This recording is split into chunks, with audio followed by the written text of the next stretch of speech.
Très bien. So, welcome everyone. Welcome. Good morning. Hello. Good morning, everyone. Thank you for being here today. So today your focus for the French Protection Civile will be topic which is helping Ukraine, a logistic challenge. So my name is Louis Clément. I'm Deputy Director of General Affairs on the French Protection Civile. And I'll be joined today by Virginie Bidot-Delille, which is a project manager that worked on the Ukraine crisis mostly, and Marc-Antoine Bacot, also project manager who worked on the Ukraine crisis mostly.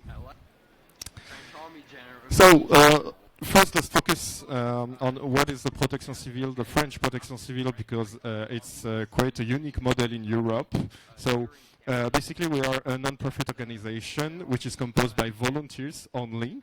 We operate since 1958 with 100 departmental units on the territory and also overseas, that you can see here on the territory overseas. And we have more than 500 local units, which are basically composed of 50 personnel who are trained to be first rescuers. So on the territory we have 15,000 first rescuers, which is the first force in France, and 32,000 volunteers, which have many competences and are not obligated to be first rescuers. So the particularity is that we have a civil security agreement. So this is what is unique in France. We have this agreement that is granted by the Interior Ministry, actually that enable us to do missions that are only assumed normally by the government. So that's basically rescue people, that's also intervene in case of crisis and major crisis, and work with police forces when there is a need from the government. So this is what is unique in France. Some non-profit organization can work with the government when there is a crisis. So the deal is basically we put yourself together, put volunteers together in the population, train yourself, we give you an agreement, you make money, you buy trucks and materials for the crisis, and when we need you, we call you. Okay, that's basically the deal with the state. So, hence our mission statement, which is deploy all means at disposal to ensure the protection of civilian population in time of peace as well as in time of war or crisis. So this is actually the response that why did you do what you did for Ukraine? It was because we have this statement to protect the civilian population from the war. That's our foundation, actually, after World War II. Our triptych is help, rescue, and train the general population and the civilian population. So this is a few images of major things that we did, mostly in France. So you see that we can intervene in climatic crisis, in terrorist attacks as well. Some other, like the crash of the German wings. Mostly when the state needs us, attacks in November 15 in Paris, as well as climatic, Saint-Martin, the Irma storm, and a lot of things on the local territories. As well as we have been very engaged on the COVID crisis, so that was with the Ministry of Health. And so we did a lot of testing, vaccination, and also reinforcement in hospitals and also in retirement homes. So we were engaged for 2 years in that crisis.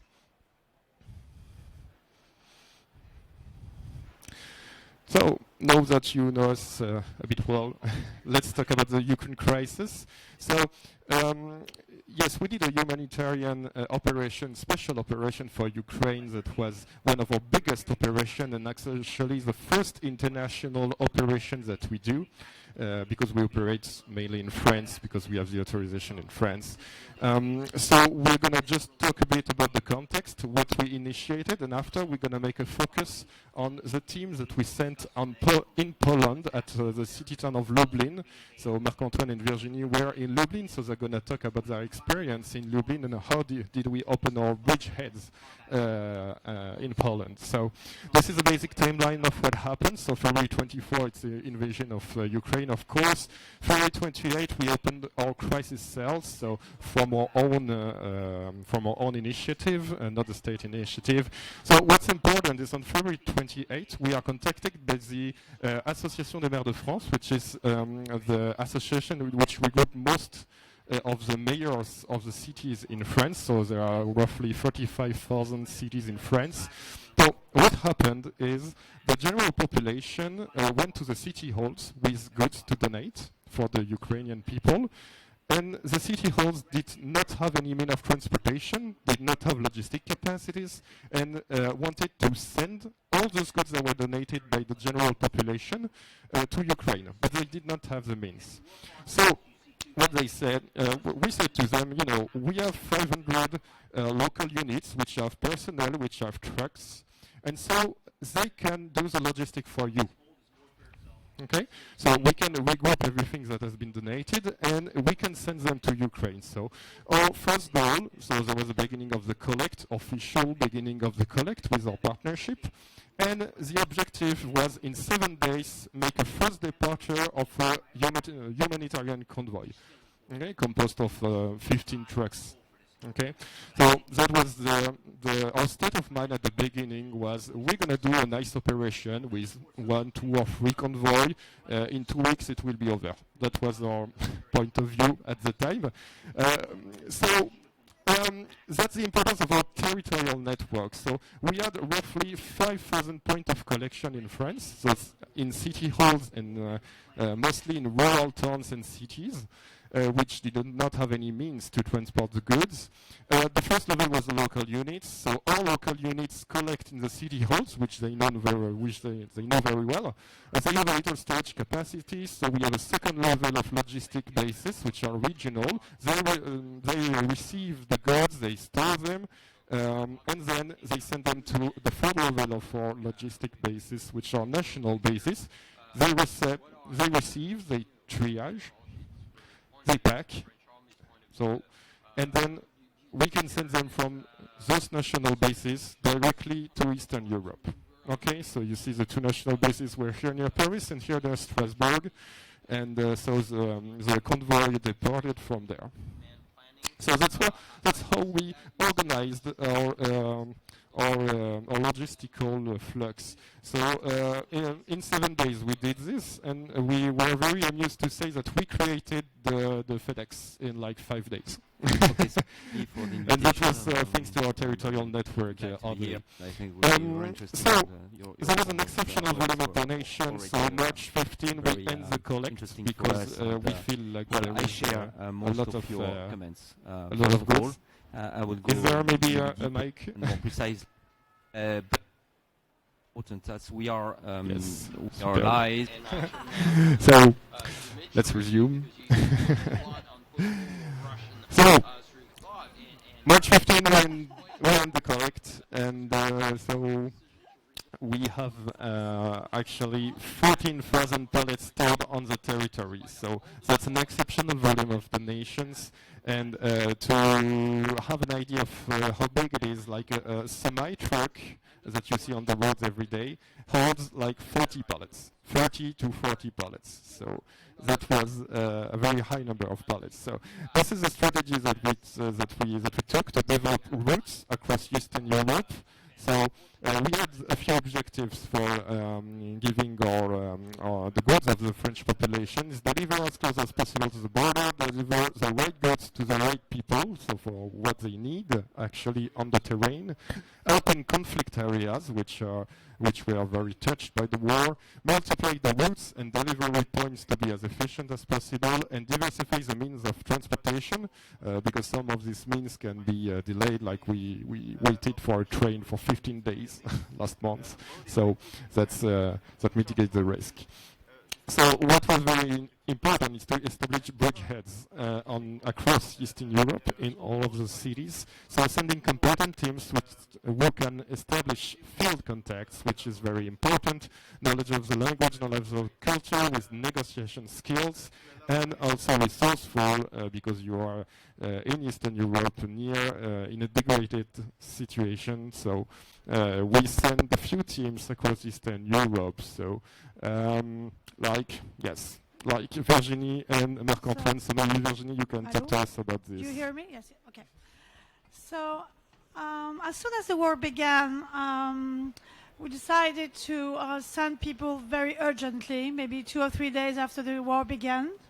As far as I'm concerned, I've worked for about 8 years in Moscow as a commercial director, and I worked also across Eastern Europe, in Poland, in Ukraine, and in Lithuania. So I had a large experience of this region. So that's the reason why I left. I arrived in Lublin very quickly, maybe 4 or 5 days after the war started. And then I asked Marc-Antoine to come with me because he had studied in Moscow for about a year or so. The idea was to go in Lublin because it was a twin sister. It was a twin city. It was. We actually started. Wanted to find twin cities with or Polish cities or Ukrainian cities.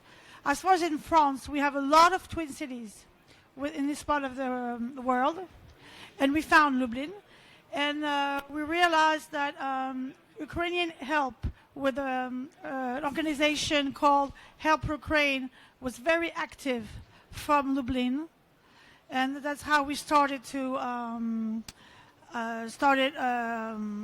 sending products from Lublin. And Lublin also had twin cities in Ukraine, like Kyiv, like Kharkiv, like Lutsk and everything. And when we started to send the first products in Ukraine via Lublin, we started to work with a company called Modern Expo, who was making furniture for hypermarkets. So that was very nice for us because they were making production in Ukraine, in Western Ukraine. So that was quite okay at that period. And so they was making production. They were coming with their trucks full of products and then selling all the stuff to European markets. And when they were coming back to Ukraine, they had a lot of space in their trucks. So we could put all their products in the trucks and they could send it to Ukraine. But we realized quite quickly that wasn't enough because we had lots of stuff to send. And there was also all the humanitarian aid coming from other countries. And so their warehouse was full of stuff. So we had to find other partners. And we had the chance to meet people in Lublin from Help Ukraine and some other organization. And that really helped us to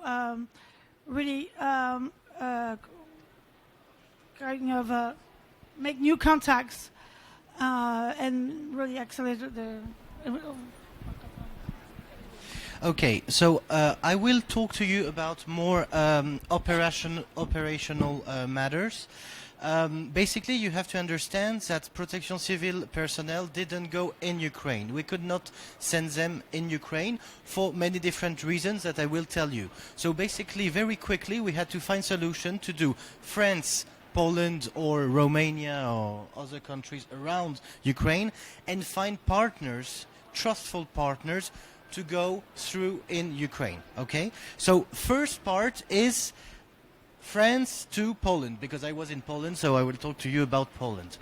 At the beginning, we built a mission that was called Orzel, and it's a convoy of volunteers. Basically, you had 10, 15 trucks, plus some cars around to make the convoy, etc.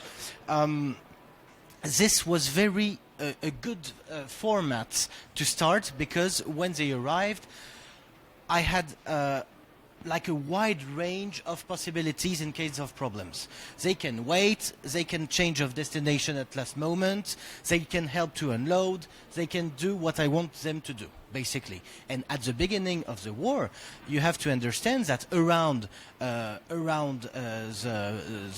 borders, etc., we had the partnerships were very, very not organized at the beginning. You know, it was like you had the dirt everywhere, no warehouses. You had to unload without ramps, etc. No one was organized because everyone was in the emergency, etc. After it became more professional, after some organizations started to rent big warehouses with professional material to unload trucks, etc. But at the beginning, it was a nightmare, to be honest. Well, so this assembly of volunteers for us on the field was very useful at the beginning. After, we decided to use professional delivery because, to be honest, it's much cheaper. For the simple reason that in a convoy you have to pay for hotels, you have to pay for restaurants, you have to pay for the fuel, for whatever, and when all the convoy goes back in France, as it's not commercial trucks, they cannot load, so they go back to France empty. So you pay twice, basically. This was a problem, and when our partnership became stable, when our partnership became stable, etc. It was no use to have all these convoys of volunteers anymore. It was even faster, easier to use professionals and half price, basically. Okay. We also had an agreement with SNCF that lended us 3 trains for free to send anywhere in Europe, which is very nice, etc. However, we must admit that it's for organization, etc. It takes so much time. Because you have to call. Are you sure we can go there? Yes, but we need to call the Deutsche Bahn. We need to call the Polish trains, or we need to call Romanian trains. No one answers. We don't know where the train is. We don't know where it will come. So, let's say it's very useful because we can put a lot of loads in these trains.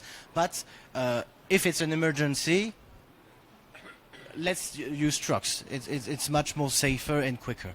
Voilà. And I will add that this was the first humanitarian train in France. It didn't happen before, so we realized it on our own with talking to the SNCF, the French company, and which opened us the rails of Europe, we can say. So just to give you an idea, a train can hold up to 400 pallets, so that's a much more capacity.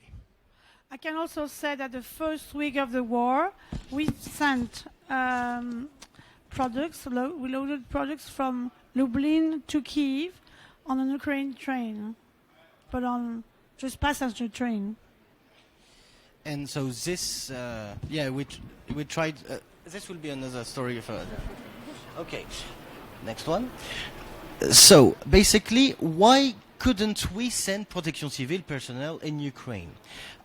Because at the beginning of the war, non-Ukrainian passports could not enter Ukraine. Just at just the beginning, the first day of war, we could not enter. Bon. Second thing is that no trucks can cross the border unless they are registered as a Ukrainian plate, because the insurance doesn't cover in Ukrainian territory because it's the war. So basically, you will be blocked in 2 ways. So it's why we had at the beginning to find partners right away. We didn't even start to think to try to do whatever. No, we understood, we react. Okay. So we needed to find partners that are trustful, okay? So I'm sorry to remind, but in Ukraine there is corruption. There's European reports lately said this, and even Ursula von der Leyen last week said this also. We have also black market a lot. I have contacts in Ukraine that told me that sometimes in supermarkets were sold some humanitarian goods. Bon. So we try for it not to happen. We try to find also serious partners, so they are recognized by government, certified. I can call the contact that receives the goods to be sure all the trucks, the 24 pallets that I sent, arrived. So this was one of our priority too. There was also humanitarian aid who was like stolen by Russian whoever black market people, and we're gone out via Belarus, and then again or via Russia, or again back to Ukraine. So that was touchy. Also, as we are getting out of the Schengen zone, even if it's war, we have to make custom declaration to cross Polish-Ukrainian border, which is a nightmare to do. So it's why partners that can do this properly is very useful. Especially because we had lots of products, like all kind of products like diapers, baby food, medical equipment, and all that kind of stuff. And in the trucks at the beginning, we never really knew what exactly was in the trucks. Now, the first weeks, it was a bit not clear. If possible for free, because we already pay for all the trucks coming to Poland. Ukraine is big, so if we have to pay a lot, well, it would be less trucks coming to Ukraine, basically.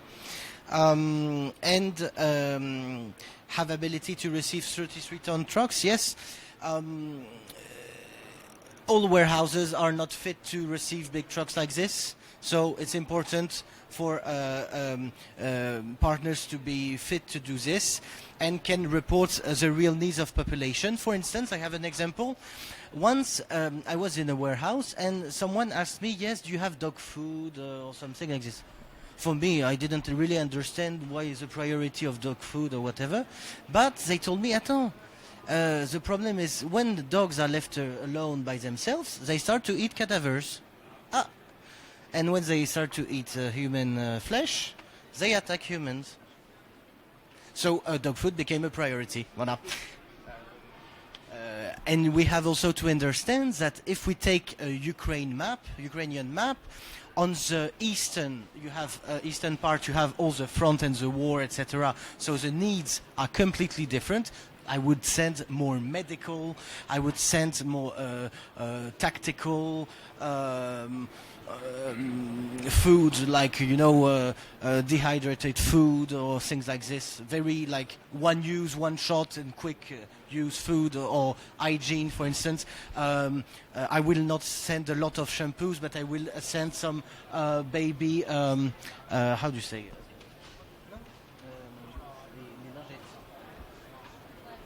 Baby wipes, because for people to wash very quickly without water and whatever, okay?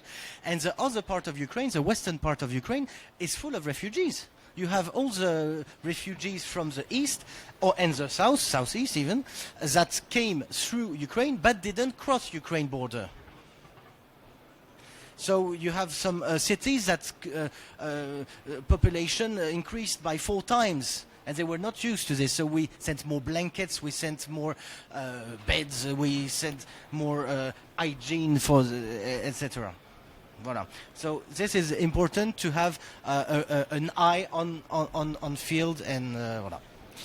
And let's say that in the first weeks it was very difficult to coordinate. There was absolutely no coordination. So all the humanitarian help actually arrived at the same point, and so that was a very big problem for the storage of goods and the delivering of goods also. Yeah, and we had also special contacts in Ukraine, like the Catholic University of Lviv. So we sent really like a huge generator, stuff like this. But it's true that at the beginning the coordination was very complicated because things were coming from all Europe, and so. So I will present to you 3 partners that we had in Poland and that we trust and that we send to. So I will start with Help Ukraine. Virginie told you a little bit about them. Basically, it's a collection of Ukrainian entrepreneurs that came together and they are recognized by government, by the Ministry of Health and the Ministry of Temporarily Occupied Territories of Ukraine, and they use all Nova Poczta and Rozetka network. Nova Poczta is literally new post in Ukrainian. The private post office of Ukraine. And it's a private post office that is trustful because they lock their trucks and nothing is lost on the journey. Basically, what we can do with them is two things: general donations. So if I deliver things and I say it's general donations, they will send to ministries, or Ministry of Health, or Ministry of Temporarily Occupied Territories, and after the ministries manage themselves to do whatever they want. If I want to do a direct delivery for our direct contacts, for instance, we have a contact with Igor Terekov in Kharkiv, the mayor of Kharkiv. And we send directly to Kharkiv. I pass by them. I just say I want everything to go to Kharkiv, and it goes by itself, and we don't pay anything, which is quite nice. And when I call Igor Terekov or Alexei Ponitarovsky, 24 pallets arrived. Yes, everything's good. Nothing happened. Wonderful. Voila. So this is Help Ukraine. After the town hall of Lublin, what was interesting for us is their partnerships with cities in Ukraine, the twin cities. They are personally engaged in giving humanitarian helps to these cities. They pay for the trucks, etc. So they don't want things to happen to merchandise. So and it goes to municipalities also, to city halls. So this was interesting too. Basically, you have some pictures of some deliveries. Voilà. And if I can say, we only have one truck who was damaged in Ukraine, one truck who was bombed next to a warehouse. So I think that's very little, because we really sent many trucks to Ukraine. And the last one is Caritas in Poland, which is really, so it's not governmental, this one, but it's an enormous structure in Poland. It's really strong. And they take care more of refugees in Poland and in Ukraine. And so we send some more, let's say, hygiene stuff, bedding or stuff like this, that they can, the network of churches in Ukraine is interesting to use. So we use government structures, and we use these churches. In the little villages, the priest says, I miss this, and this. We get to know, they send, and it's wonderful. Voilà. So just to talk a little bit about how it happened. At the beginning, because of the emergency of the situation, we had all the description of pallets in French and handwritten. So you imagine at unloading, no one understood what was in it. First, I didn't, but so I had to translate each pallet. So each pallet, I was like, okay, medical, this one hygiene, this one soap, this one, and it took a lot of time. But it was emergency. We can understand. We had some mixed items on pallets. Basically, they could mix medical or hygiene in one pallet, or they make a general hygiene pallet, but it doesn't mean anything. So we had to think again of how to sort out, to make the pallets the fitter possible to the demands, and to send it directly to Ukraine. If it stays in Poland for 3 weeks because they have to sort out again everything, it's no use, I think. And also we used some pallets that we received. We didn't buy any pallets, so any size, any shape, anything. And so when you just put the forklift in these pallets and you unloaded the trucks, you turn, the pallet stays, but all what's on it doesn't turn with you. So you have to do everything again. Voilà. And another problem is that normally in big lorries you fit 33 pallets. With this kind of different size pallets, we could fit just 28, 27 pallets. And 5 pallets plus 5 pallets plus 5 pallets, it starts to become trucks, huh? Voilà. So now we use standard European pallets, description in English, and the themes of pallets are defined by the needs of our partners. It's all the work that we did, but on the field. If we are not there to understand how they work in logistics, we cannot do it. It's not possible. We cannot invent. Voilà. Now, so this was a protection civil matter. Now it's problems, a general matter problem. So since the beginning of the war, you don't have any more air cargo or shipping. So all of the commercial stuff that were supposed to go through air cargo or shipping are now on the roads or on trains. So less trucks since the beginning of the war. Also, Ukrainian businesses were participating to war efforts. Well, this was very nice, but at a certain point they don't have any more money. They need to make money. So since 1 month, they don't give trucks. It's more complicated, Business etc. started again. You have also the customs problems. So generally speaking, to cross the Ukrainian-Polish border, it takes 1 to 4 days because it's like this. Because of paperwork, you know that paperwork in these countries is a nightmare. However, in Dorohusk, so in the between Belarus and Medica, basically, you have 2 points. So it was where was it? In Dorohusk and Korsov, you have a simplified procedure online that you can do, and so you just wait for 8 hours to cross. Well, but compared to 4 days, it's better. Huh? Voilà. And we have to understand also that there's a shortage, gas shortage in Ukraine, and so trucks arrive with empty tanks. So you have to fill everything in Poland, but it costs more.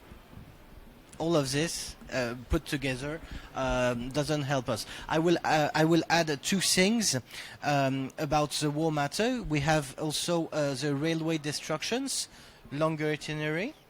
The trains has to go by the south and go back up and whatever. Okay, and the warehouses bombing, as Virginie said, we had 2 trucks. 2 trucks, but.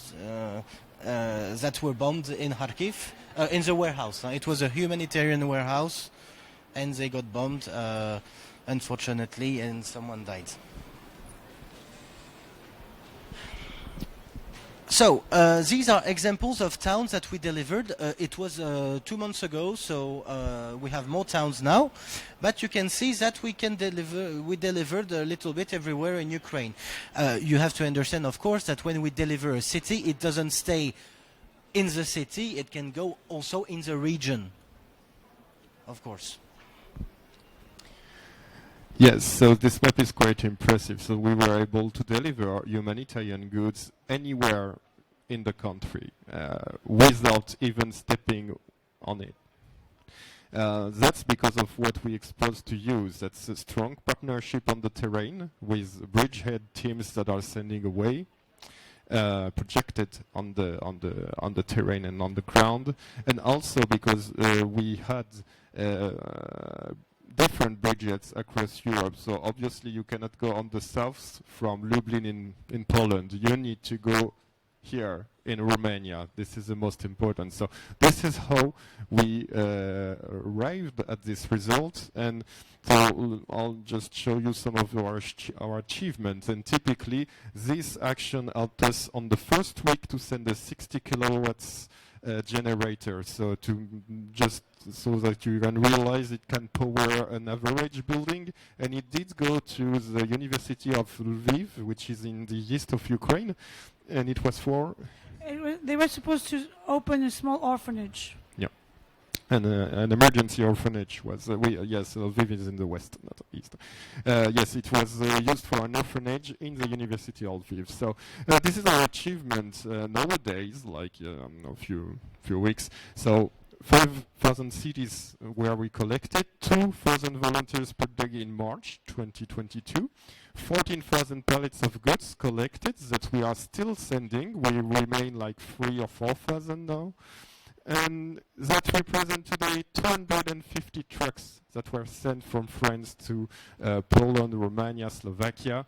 4 trains, which represent 60 wagons of merchandise, and 2 planes as well that brought back some refugees and bring some goods as well. Today our action is, the collect is over, we are sending pallets, and so we opened 1 national base on the Paris region, and so this was June 8, where we had the visits of the Vice Prime Minister of Ukraine, which is in charge of NATO and European integration, Mrs. Stefanicheva. That came to the logistical basis where there is still 3,000 or 4,000 pallets. So that was the highest recognition we can have for our action. And if you want maybe to add something, both. In about special deliveries, we delivered 110 medical beds in the hospitals in Dnipro. Dnipro is, you know, I don't know if you see in geography, but it's in the middle part of Ukraine, and it's an important place because there's a lot of refugees passing by there, you know, from Donbass and from Mykolaiv and all these cities. They all pass by Dnipro, and it's also a place where wounded soldiers come back to be healed, to be treated in Dnipro hospital. So it's why it was a priority for us also to send some medical equipment there. Actually, right now there is 1 full train going. Now it's in between France and Poland, and it should arrive in Dnipro one day with a lot of medical equipment also in it, and also we sent 40 medical beds also in Kharkiv, in the general hospital for reanimation, etc. Voilà. Bon, basically we have very interesting material, defibrillators, respirators, etc., etc. We try to send them in very well-known places. For instance, for shampoo, etc., I care a little bit less to know exactly where it ends because it's not the same importance for population. However, we try still to choose our cities, etc., depending actually on the demand and on the war. There is actually, I was following during all the crisis, then now still, you have a little report of the Ministry of Defense in France with some maps, etc., about the war and the bombing, etc. And so when you know this information, you can very easily start to orientate where you are going to send and ask more information about Bucha, for instance. Just after Bucha, we sent maybe 5 trucks there. Wow. I would say that that just was a great experience.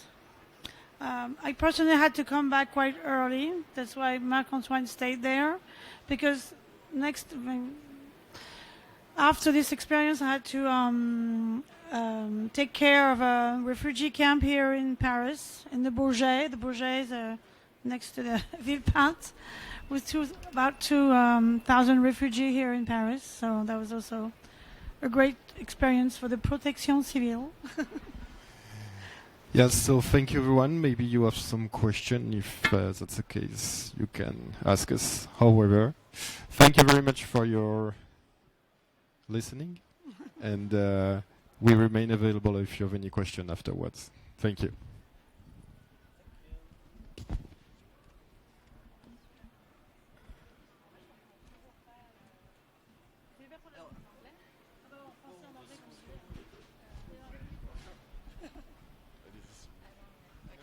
J'étais pas prête pour ça, d'accord. So I still don't understand why there's issues with the customs in the country of war. Is it imposed by Ukraine themselves, or is it a European thing? I don't get it. It's both. Okay. To be honest, it's both. You have to understand also that the Ukrainian border is very... it's a stress point, because you remember that men aged between 18 and 65 cannot leave the country. So it's already where it takes time to check if no one goes out. So it takes a lot of time for truck. So sometimes they are blocked on the Polish side, but sometimes they are blocked on the Ukrainian side. However, you know, so they are trying to be sure. And also there's this paperwork problem. It's a nightmare.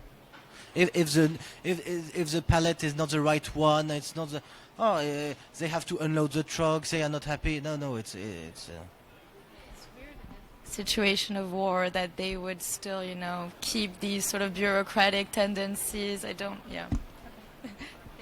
It's like this, unfortunately. We had a lot of exemptions for the humanitarian convoy across Europe. So we could, drive on Sundays. We had a lot of facilitation. But yes, at the border there was a lot of suspicious activities. So the government did not lower the standard of security. On the contrary, it's a bit paradoxal, but they up it a little. So just to make sure that there are goods and not weapons and things. So.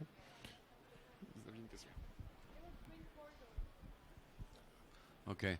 I'm interested to know how do you deal with all the donation, because before sending it, because we know how are you dealing with all the donation. First of all, because you have a lot of private things. Some people usually they empty their things, and there is a lot of expired things. So before sending it, I can imagine it's quite you have a lot of work before. And my second things, or maybe we can discuss this aside after. But I think there is maybe some collaboration we can do. I'm working for the WHO, World Health Organization. I was there in the right early, and because our status, we were able to enter. And so maybe there is things of collaboration we can do with civil protection later on. I will answer to the first question, and the director will see with you after for the second one. So the first question, basically, yes, people bring anything to us. It's true. They do empty sometimes, unfortunately, their closets. However, it's not always the case. And there is a big work of sorting out since the beginning. But it takes a lot of time. It's true. It takes much more time to let's just talking about time-wise. It takes much more time to sort out donations than to buy new things, because for new things we are sure it's in pallets, it's whatever. When we receive some boxes full of mixed items, we have to check everything, and it takes really long time. I mean, they had a list of things they could give. For example, they were not supposed to give clothing, because clothing is very difficult to take care of. But people gave clothing, and they gave a lot of clothing, and dirty clothing, and clothing with holes, and terrible, awful clothing that you could not even think people could wear. And it's not a demand. Like, no one in Ukraine wants clothes, right? Well, it's a very small demand. It's basically specific. It's socks, underwears, and... New socks and new underwear, not used underwear. And this is what people gave. Yes. Even we had baby food opened. That's not very useful. But yes, there was this phenomenon where people gave what they had. And the thing with triage is that it takes a lot of time and a lot of personnel, a lot of space. So it's very time consuming and money consuming as well when it's not done by volunteers. But of course, volunteers have limits at the time. So yes, we initiated the triage very late. We sent what was good, what was okay, what was the demand on the terrain. And we put aside everything we could not send or we need to triage. And so that's why we opened the logistic bases today. Today, we make triage at this logistic base. So basically today we are sending things that we could not send in March and stayed in France in our regional basis. And now we are sending what we can triage. And so for the clothes, typically, we had a partnership with with a company that takes them. They recycle it and they give us the money that we use to send trucks in Ukraine. So that we use the clothes, but not in the way that they were donated. With the clothing, we have the same problems. We have another activity with the volunteers. We take care of homeless, and we have the same problem with clothing for the homeless. Then, and we'll discuss after, yes. So, that will, yes, maybe. I would just like to add something, about the partnership of the City Hall of Lublin, with these twin cities partnership. Basically, you have to know that Lublin City Hall doesn't have any warehouse. And they asked some Polish factories to help them to lend some space, to store some humanitarian goods, and to unload the trucks. However, so this is very generous, it's very nice for the City Hall of Lublin. However, when I send a truck, there's no ramp to unload. The workers, because they work, they are not available because they have their work to do. And so sometimes I had to unload the trucks by myself, etc. But when I have like 13 or 15 trucks in a day, voila. So it's a little bit more complicated. So it's why, to be honest, one of the key points, if I have to conclude about this experience, first is communication. We absolutely need to improve always the communication, as it's an international matter, etc. We need to have all information that we need on time, because when, for instance, as Virginie said, when we received trucks, we didn't even know what was in it. That was the beginning. It was at the beginning, but yes, but it happened. Yeah. It happened a little bit later also. Huh? Well, but however, it's very difficult to manage on spot behind. So first, communication, and second, humanitarian is not playing. It's not just civilian initiatives. You cannot do, if you want a large-scale humanitarian project approach, you cannot make this as amateur. You have to use professional material, professional warehouses, people that know what they need to do, because after it's too much complicated. For instance, when we had the convoys of volunteers, we had some volunteers that had a very big will to help, but very big, too big. And when you start wanting to do your own mission, to do more, etc. You are in another country, next to a country of war. You want to see refugees? Okay, but no, because it's administrated by Polish government. You cannot just enter anywhere you want, etc. It's important for people to understand that the mission sometimes is simple, but it's the most important. Okay, just to make this mission possible, and it doesn't have to be, pictures, etc. Sometimes the most important is logistics, and to make it happen properly and quickly. I think we're very lucky because when we started and we arrived together in Poland, we met great people. And great people in the city of Lublin, but also great people working in Ukraine. And so that really helped us. And also we were very, very lucky because all the volunteers that we really had one goal, help us to succeed. And I think if we didn't have all those people behind us, I think we wouldn't have to succeed. And today we will like to thank them, because it wasn't easy for them to be all around France, and wasn't easy for them to pack all the stuff. And thank you very much for all those volunteers. So our time is up, so thank you very much. Concludes here. Thank you very much. Thank you.